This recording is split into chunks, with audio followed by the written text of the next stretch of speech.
যারা কিনা লেজ কুরকুরে খেতে অনেকটাই ভালোবাসে তাদের কিন্তু এই খাবার একদম প্রিয় হয়ে যাবে। এই লেজ কুরকুরে চাট আমি প্রায়ই বানিয়ে খাই। এটা আমি বানিয়েছিলাম আমার পার্টনারের জন্য।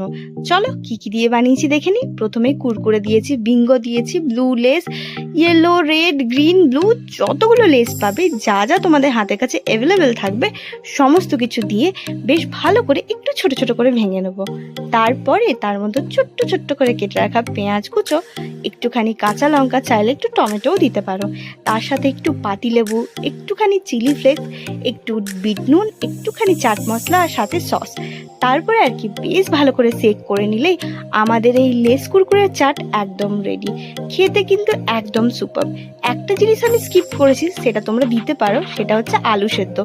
খেতে কিন্তু আরও দুর্দান্ত। সাথে দুটো কোকের বোতল, সত্যি বলছি আর কিছুই লাগবে না। এই পৃথিবীতে এখন সমস্ত কিছুই টেম্পোরারি, তবে এই সুন্দর একটা সময় স্পেন্ড করা আর একসাথে অনেক মজা করা আমার আর আমার পার্টনারের একদম পার্মানেন্ট। ভালো লাগলে লাইক আর সাবস্ক্রাইব করবে। টাটা।